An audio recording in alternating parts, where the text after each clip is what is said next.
Bonjour à tous, on se retrouve pour un nouvel interview un mois avant les Worlds de Final Rep. Et aujourd'hui, j'accueille un athlète qui s'est qualifié en début d'année pour les Worlds. Et je vais laisser tout simplement se présenter cet athlète. Alors, bonjour à tous, vu qu'on dit bonjour à tout le monde. Aubin Chevillard, champion de France en 2021, champion du monde en 2023 et champion d'Europe en 2025, c'est ça? 24. 24? Ah oui, on est en Ouais. 2025. Yeah. Pardon. Et après, ça doit faire à peu près 12 ans que je m'entraîne dans le street workout globalement, je pense. Entre 10 et 12 ans, je dirais, avec du poids du corps, de la musculation. On sait pas trop où ça commence à chaque fois, Mhm. les années d'entraînement. Et qu'est-ce qu'il fallait présenter après? Tu peux me donner un peu ton équipe ou bien si Ah tu oui, possèdes des équipes c'est aussi. vrai, ça j'oublie. Euh, bah, Créateur de French Forge et athlète SWAT Team depuis 2021, je crois, donc depuis le début des compétitions internationales et nationales que tout le monde connaît du coup.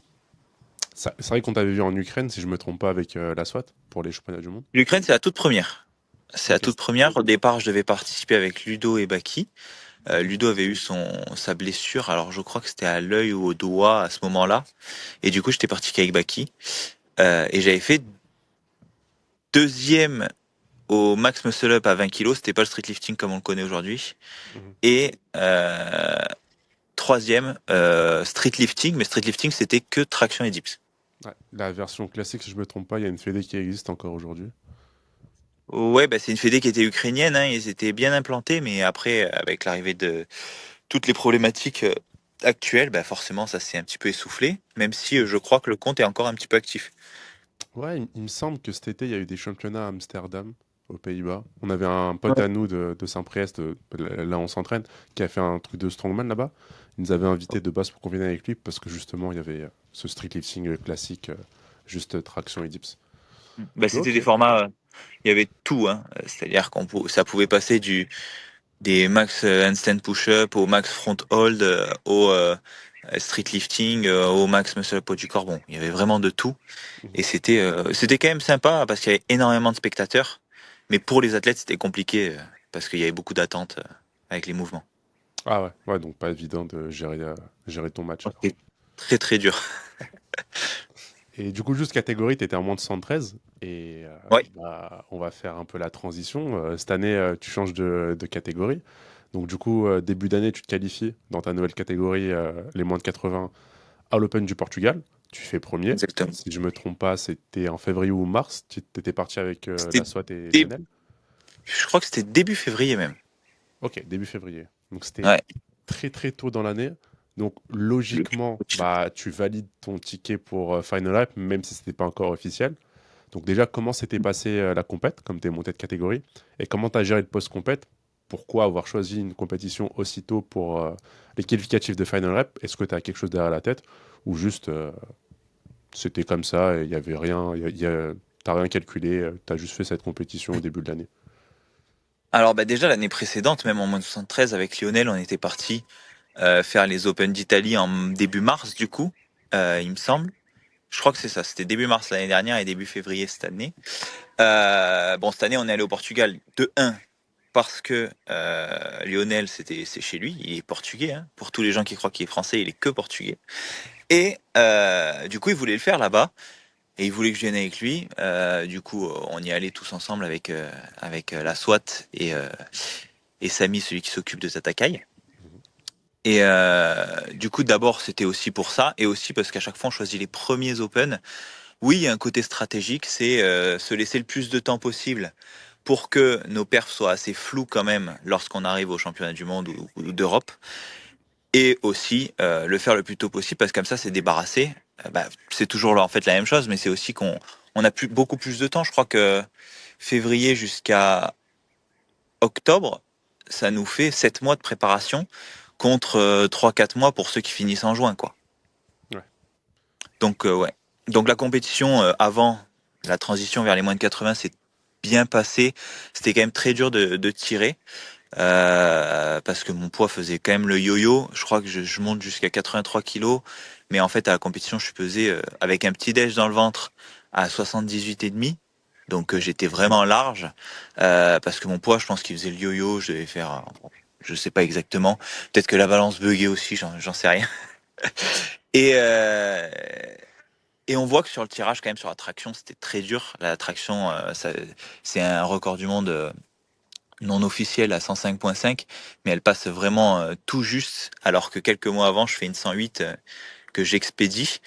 Après, il faut aussi savoir que les conditions au Portugal, c'était une compétition qui était bien gérée, mais on s'est chauffé avec des bumpers. Les barres, c'était pas les barres en acier sablé comme on a à Final Rep avec le même grip. Donc il y avait plein de petites choses qui faisaient que il n'y avait pas de combo rack, c'était un rack de chandelles, donc ça bougeait un peu dans tous les sens. Mais du coup, ça s'est quand même plutôt bien passé parce que non officiellement, ça aussi je reviens dessus, tous les records qu'on fait pas en championnat du monde ou d'Europe, c'est pas des world records du coup. Les gens, la plupart du temps, disent, par exemple, là, sur le poste, c'est Raoul qui est encore sur Final Rep, qui est sur les records du monde. C'est normal, j'ai rien validé en record du monde et en record et en championnat du monde et en championnat d'Europe. En moins de Et 80. voilà, en moins de 80. Et du coup, ça se passe très très bien parce que non officiellement, 3 records du monde, c'était exactement ce qui était visé vu que j'ai fait que des paliers de 0,5 en plus. Et un squat qui a pris plus 10 kilos quand même sur 3-4 mois, ça reste bien. Ouais, ça reste excellent. Et du coup, ouais, c'est juste sur le tirage. Muscle Up aussi, t'as galéré un petit peu avec la prise de poids. Muscle Up, la prépa, c'était infernal. Je crois que je revalide même pas 40 après le passage en moins de 80. Et j'arrive à expédier quand même assez bien le 47,5 à la compétition. Après, ça, c'est ma spécialité. En général, à l'entraînement, c'est rarement exceptionnel. Ok. Et justement, tu parlais de record du monde. Donc en 2023, au championnat du monde en moins de 113, 4 records du monde. Traction, dips Ouais.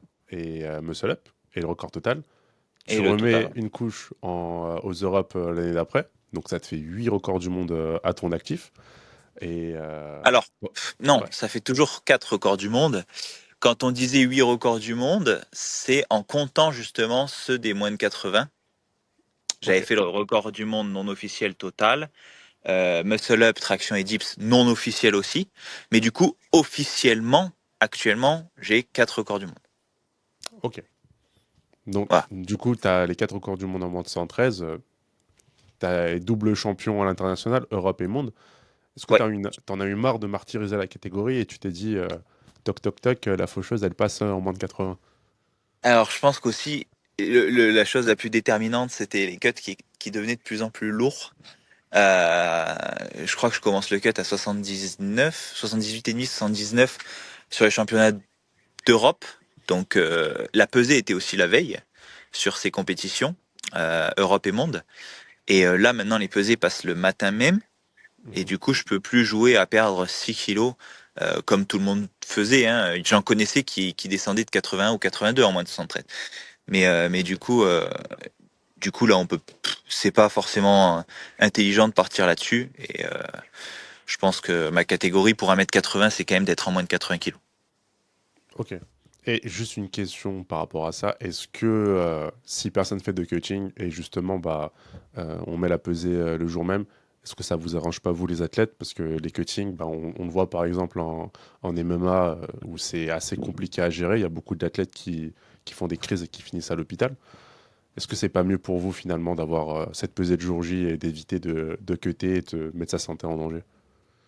Je pense que plus la pesée est proche de la compétition, moins il y aura d'extrémistes qui vont perdre je sais pas combien de kilos.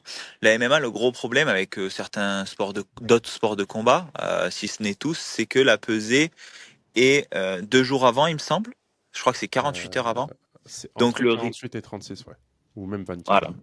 Donc ouais, entre un jour ou 2 jours, on va dire. Du coup, en fait, pour Refit, c'est super optimal.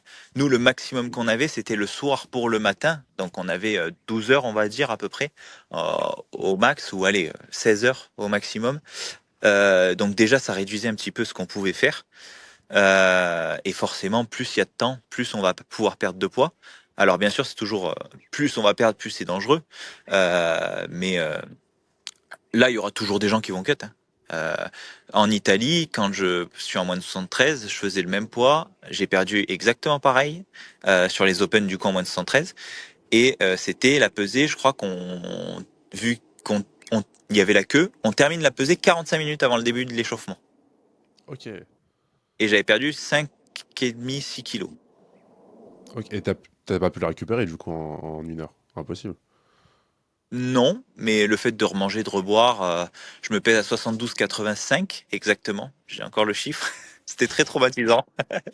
Et, euh, et je crois que je commence la compétition, je devais déjà être, je m'étais pesé pour rigoler, mais déjà à 76 ou quelque chose comme ça.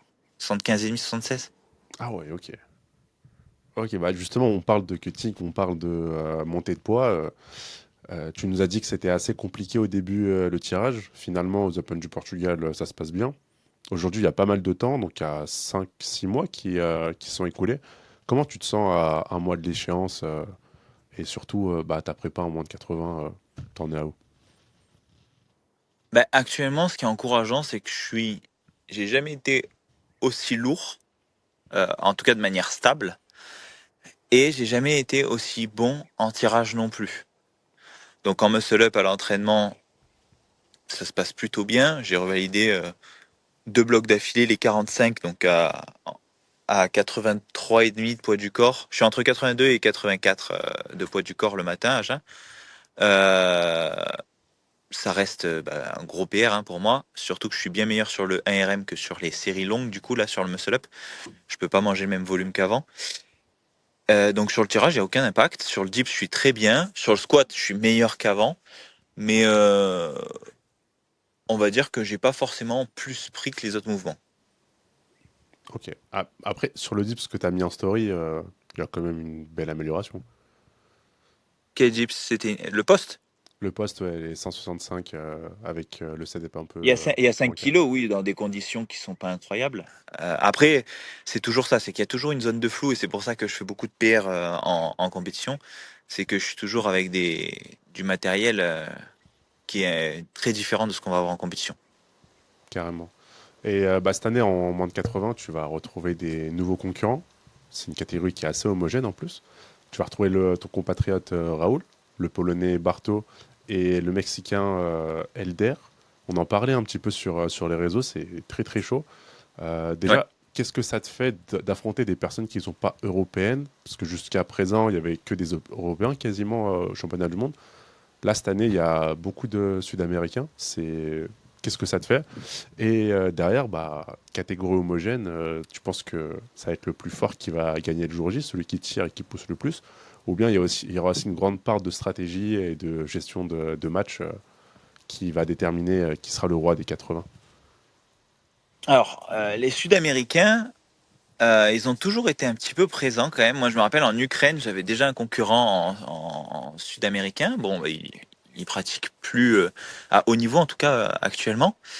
Que ce soit en 73, en moins de 80 ou d'autres catégories, il y a des Sud-Américains ou même des Nord-Américains maintenant. C'est vrai qu'aux États-Unis, j'ai vu quelques performances intéressantes qui restent pas top 1 monde, mais qui prouvent que ça se développe quand même pas mal. Après, Sud-Américain, je pense que c'est l'écosystème en général est propice pour le poids de corps, comme tous les pays un petit peu où il y a moins d'argent. C'est des pays où en fait ça va être plus simple. Et je pense qu'on les voyait pas parce que justement aussi le coût pour venir en Allemagne, c'est pas France-Allemagne. Payer Mm. Chili ou Mexique-Allemagne, c'est un gros billet. Et tant qu'il n'y a pas de cash price, là déjà, il y a pas mal de gens qui vont venir. Et c'est très bien. Mais je pense qu'on pourrait avoir beaucoup d'autres personnes qui viennent si jamais justement les gens pouvaient s'y retrouver au niveau des frais avec ces compétitions-là. Donc voilà pour ça. Après sur la compétition, ouais, le niveau est très homogène. Je crois que je sais même pas s'il y a quelqu'un qui a moins de 500 dans les moins de 80 ou tout juste 490. Euh, Vous êtes, franchement, top 8, le top 7 mondial, vous êtes à minimum 490. ouais, voilà, c'est ça. Donc on va dire que tout le monde va quasiment valider 500 sur la catégorie, donc c'est quand même un très haut niveau. Euh, Après là, bon, je pense que ça va se jouer à plus quand même, mais Elder très dangereux pour la première fois qu'on le voit réellement sur les Open Final Rep. Il a eu un gros gap sur le squat, il avait un petit peu de marge quand même sur le dips et il était quand même bon en tirage. Bon, Raoul, on sait tous ce qu'il vaut et Barto aussi. Juste Barto a pas trop montré vu qu'il a pas fait les Open cette année, donc on sait pas trop à quoi s'attendre. Ok. Et bah justement, tu parlais de Raoul, il est passé par la SWAT lui aussi. Je crois que vous y étiez en même temps en Ouais, plus. on y était pas en même temps. Il est arrivé un peu après. Il est parti du coup, je crois que c'est l'année dernière ou l'année d'avant même. Il est resté 1 an ou 1 an et demi, je crois.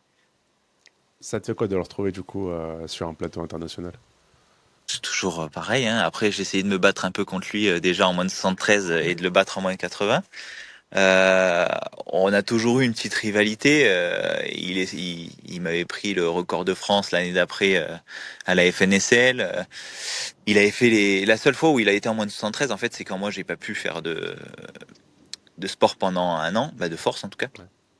Et, euh, et après, du coup, je pense qu'on retrouve, mais en fait, moi, je le vois pas forcément comme. Je vais essayer de tout faire pour gagner, bien sûr, mais il n'y a pas une guerre avec Raoul spécialement, plus qu'avec les autres. Ok.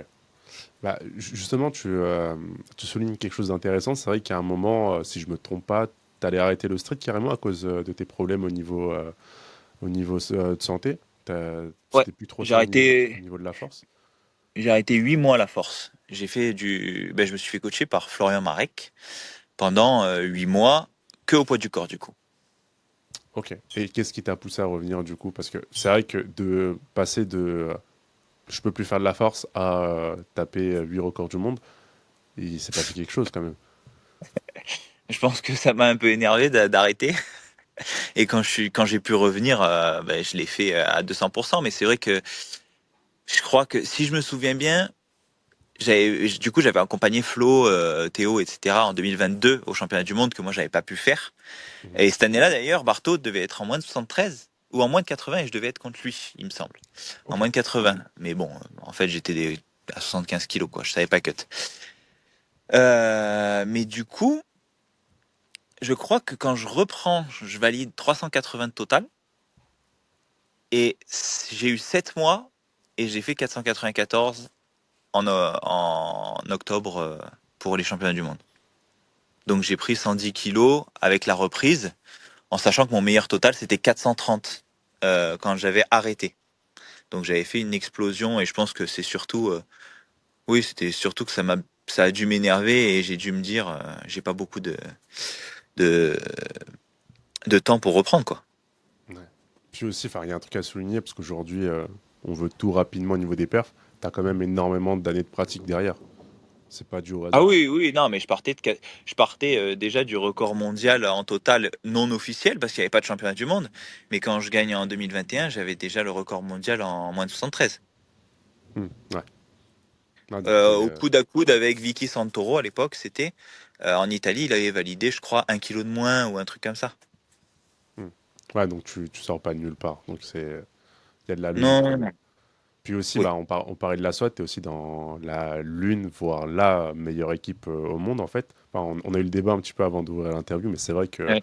une structure comme la SWAT avec des sponsors qui s'investissent autant pour ses athlètes, bah ça n'existe pas encore, ou il y en a très très très très peu.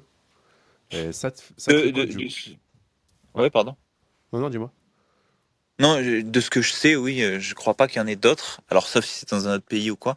Mais c'est vrai qu'en termes d'organisation, et je pense pas qu'il y ait d'autres organisations aussi professionnelles, on va dire, dans le street. Et justement, ça te fait quoi de représenter leur couleur à l'international? Ça va faire 2 fois d'affilée, du coup, à l'international, en Europe ou au monde, que tu les représentes. Et surtout, Ouais. qu'est-ce que ça t'apporte au quotidien d'être un athlète de la SWAT? Au quotidien, la SWAT, ça apporte déjà que tout ce qui tourne autour du sport, en tout cas de notre pratique et des compétitions, on n'a rien à dépenser. Donc ça, c'est un gros point fort. Euh, que ce soit les déplacements, les logements, la nourriture sur place pendant les compétitions ou même la salle de sport grâce à Fitness Park. Euh, Et après, bah oui, je suis très fier de représenter leur couleur. Ils m'ont fait confiance dès le début alors que j'avais aucun palmarès, mis à part une petite compète en Auvergne. Et depuis que je suis avec eux, j'ai enchaîné les podiums et les premières places dans les compétitions internationales. Et bah justement, aujourd'hui, est-ce que tu vas pas perpétuer ce qu'ont fait Nico et Max, justement avec French Forge? On a vu que bah, c'est ton équipe que tu as créée cette année et tu as déjà pas mal de poulains qui sont très très très forts. On l'a vu durant la CNSL à Lorient et à Asgard. On voyait ton maillot un peu de partout et surtout Ouais. sur les podiums. Il y en a un qui se démarque un petit peu du lot, si je puis dire, comme il s'est qualifié cette année pour les Worlds. C'est Johan. Tu vas l'amener avec toi au championnat du monde. Il reprend un peu ta place en Mando 73. Il pourrait gagner le titre cette année. C'est l'objectif. Est-ce que ça te fait quoi? Est-ce que ça t'émue de transmettre tout ça à la nouvelle génération et les amener au plus haut niveau par le biais de ta team? Bah alors, déjà French Forge, ouais, faut comprendre une chose, c'est qu'il y a ce que nous on appelle l'équipe élite, qui regroupe pour l'instant que Johan et Enzo. Donc Enzo Charrier, chaque fois je l'appelle Chartier. Euh, donc les deux ont fait champion de France à la FNSL, mais il y a que eux dans l'équipe élite. Donc eux, c'est pour l'instant ce qui va se rapprocher le plus de l'organisation de la SWAT. Ce qu'on va faire avec eux, c'est ça. Euh, et après, il y a tous les autres que vous avez pu voir en compétition et tout. Ça, c'est des clients du coup de coaching et qui sont qu'on emmène aussi en compétition. Mais du coup, c'est pas exactement le même fonctionnement. Johan, par exemple, quand il va au monde ou quoi que ce soit, c'est comme pour la SWAT, il a rien à payer. Euh, tout est pris en charge. Donc c'est un gros point fort pour lui. Il était déjà très bon, c'est pour ça qu'on l'a pris dans l'équipe. Et moi, je voulais trouver quelqu'un qui pouvait prendre ma place en moins de 73. Et en fait, ça s'est fait naturellement. C'est lui qui nous a envoyé un message, il me semble. Et moi, je pensais déjà aussi à lui pour le prendre dans l'équipe élite. Lui, il nous a envoyé un message pour juste du coaching de base. Et moi, du coup, je lui ai proposé l'autre option qu'on était en train de mettre en place. Et ça s'est fait naturellement. Et c'est vrai qu'au championnat de France, ça s'est très bien passé. Il a validé 500 pour la première fois. Et là, honnêtement, il fait une très très bonne prépa aussi. Donc, je sais pas si vous allez la voir. Je pense que oui. Mais, euh, mais il fait une très bonne prépa pour les mondes. Non, on l'a déjà en interview et ouais, c'est ce qu'il nous disait dans mes souvenirs. Ça se passe plutôt bien, sa prépa. Surtout sur les dips. Ça a l'air de. Sur Je les dips, crois ça se que. passe bien. Sur le tirage, il n'est pas un profil où normalement il est très bon à l'entraînement. Et là, ça se passe super bien. Moi, je suis surtout content de ça parce que les dips, ça s'est plus ou moins toujours bien passé, on va dire. Et squat, il est revenu de sa blessure qui a duré un petit moment quand même. Hmm. Et, euh, et là, il est bien solide sur le squat. Ouais, Pour il moi, sur le progresse bien. papier, ça peut être le. Sur le papier, si on prend que le papier, justement, encore une fois, c'est le premier aujourd'hui mondial vis-à-vis des performances qu'il peut faire.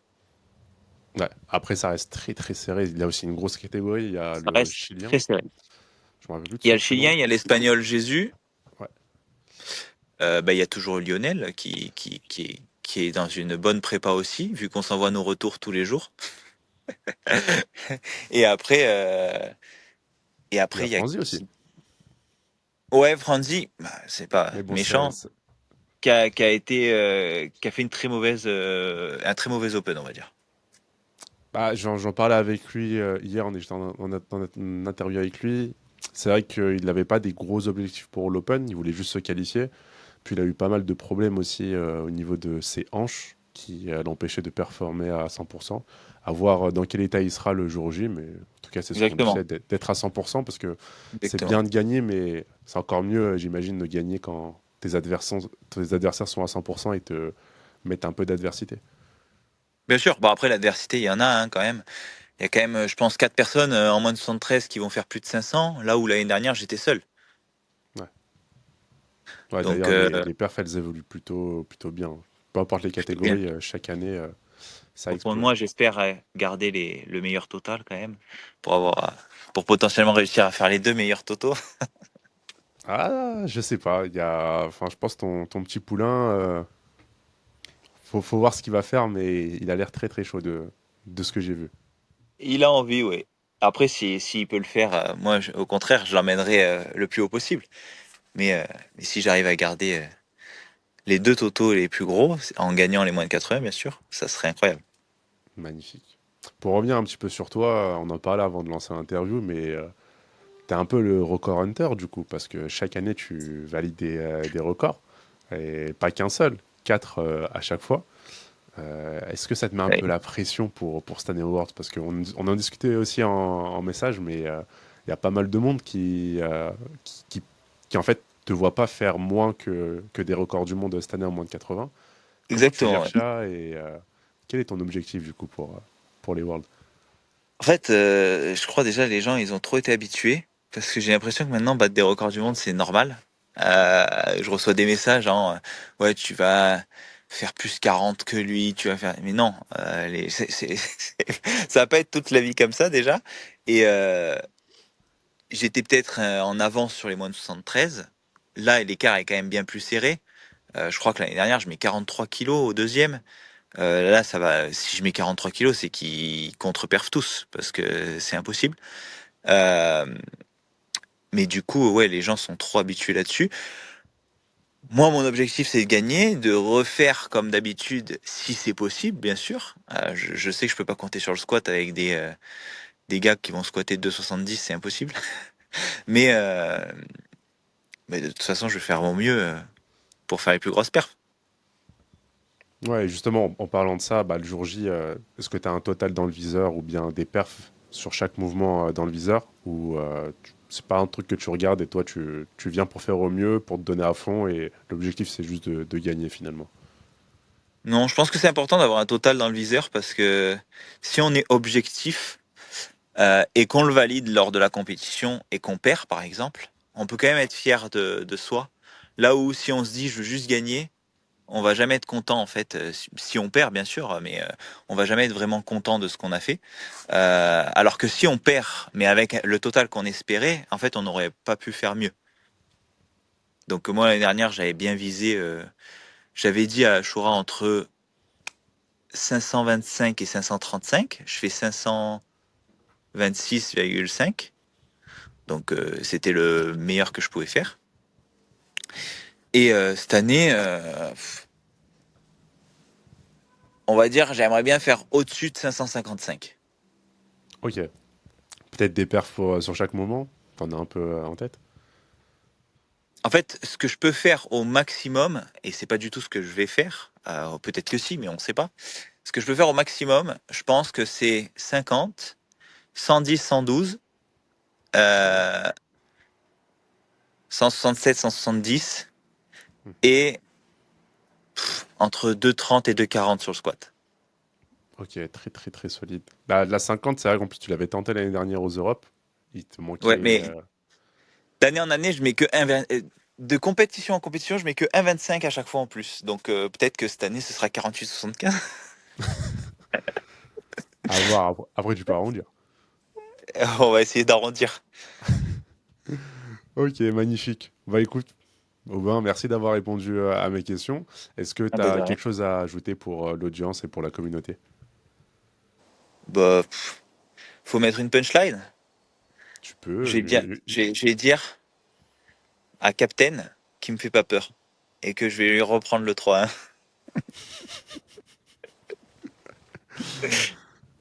Magnifique. Écoute, Voilà. encore merci beaucoup. Moi, je te souhaite une très Et ben de bonne rien. prépa. Moi, je Eh serai ben là, on merci. sera là, nous, le jour J. On veut On se voir voit. la guerre des moins de 80. On veut te voir monter sur la première place. Et sur ce, je te souhaite une bonne fin d'après-midi. Eh ben à toi aussi. Merci. Ciao, ciao. Ciao.